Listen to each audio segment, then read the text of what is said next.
Tu écoutes Second Degré, la chronique qui te taquine la planète. Je m'appelle Aurélien Rigolet et avant de commencer, je tiens à préciser qu'aucun animal n'a été blessé ou maltraité durant la réalisation de cette chronique. On en est à l'épisode 5, qui c'est qu'on jette de l'Arche de Noé.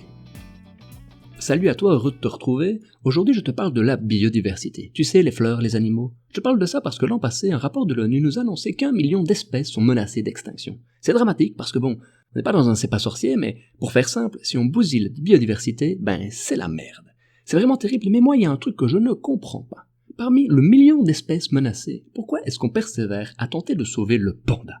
En vrai, ça me révolte. Le panda, il sert plus à rien, ni pour la nature, ni pour nous. Il est plus dans aucune chaîne alimentaire, sert d'habitat à personne. On peut même pas en faire des potions aphrodisiaques, mais parce qu'il est mignon, on est prêt à tout pour garder sur Terre ce gros tas de bambou. On a laissé mourir Bowie, on a laissé mourir Mandela, on a laissé mourir Dumbledore, mais lui, on le veut avec nous pour toujours. Ouvrons les yeux, le panda, il ne fait aucun effort, c'est un énorme branleur. Il veut plus rien manger. La bête, c'est un ours. Il pourrait chasser ce qu'il veut. Un tour dans le bois, il se fait un tartare de marmotte au canneberge, mais non, feu du fusil. Monsieur ne veut que du bambou. Attends, panda, tu peux manger n'importe quel animal de la forêt, mais toi, ce que tu veux manger, c'est la forêt? À quel moment dans ton évolution tu t'es dit que le bambou, c'est tellement meilleur que le pavé de saumon? Puis le panda, il mange pas n'importe quel bambou, non. Uniquement celui qui fleurit tous les 20 ans sur les flancs de la montagne magique. Un bambou rare, un bambou gourmet. Le genre de bambou que ça prend Kirikou pour aller chercher. Soit pour des caprices de princesse. Sa vie sexuelle, c'est pas mieux. Elle a pas de bon sens. Le panda ne peut se reproduire que quelques jours par an. Déjà ça, c'est louche. Bon, je m'attendrais à ce que pendant 3 jours ce soit l'orgie. Des pandas qui copulent dans tous les os, des classes entières d'enfants collés aux vitres. Monsieur Dupont, qu'est-ce que c'est? Bonne question, Théodore, c'est une levrette. Mais non, pas ça qui se passe. Même pendant ces quelques jours, t'as beau foutre un beau mâle bien viril, avec une belle femelle toute sexy en dentelle, sont pas foutus de s'accoupler. Évidemment qu'on rêve tous d'une rencontre romantique, de vivre le coup de foudre. Évidemment que sans oui c'est non. Mais là, y a plus le choix. Quand il reste plus que 3 femelles en ligne, tu fais pas genre, pas de Fedin fait mon style. Je la trouve un peu vulgaire. Non, tu peux plus swiper à gauche, c'est fini le Tinder des pandas.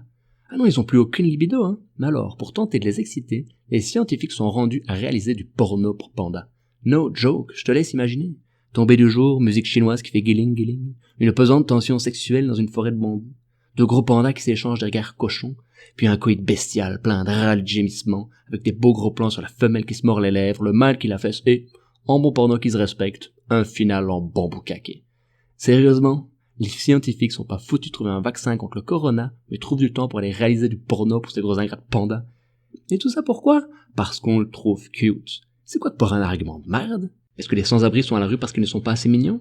Pour mettre fin aux sans-abrisme, est-ce qu'il suffirait de tous les mettre en pyjama à licorne? Non mais, t'imagines arriver aux urgences et être là, « Alors docteur, vous allez sauver mon fils ?»« Non madame, on peut plus rien pour lui. Il est trop laid. » Ah, je trouve ça tellement injuste. À côté, il y a des animaux qui s'arrachent, mais qui ont droit à aucune faveur. Genre le bousier, ce petit scarabée qui passe son 9 à 5 à faire des boulettes de crotte.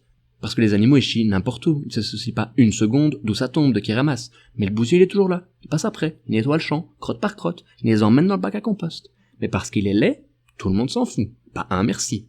Pas une peluche bousier. Pas un scientifique pour lui tourner un petit porno. Non, il serait temps de revoir nos priorités. Qu'on base la conservation sur un autre argument que il est cute. Et en vrai, je veux pas qu'on zigouille les pandas, mais ça serait cool si on pouvait mettre autant d'efforts pour sauver les abeilles, les coraux, les bousiers et toutes les bébêtes qui soutiennent tout un écosystème. L'Arche de Noé prend l'eau, sauvons pas juste celui qui bronze sur le transat. C'est le mot de la fin, pas sûr que le WWF va aimer ma chronique, mais si toi elle t'a plu, like, partage et on se revoit la semaine prochaine.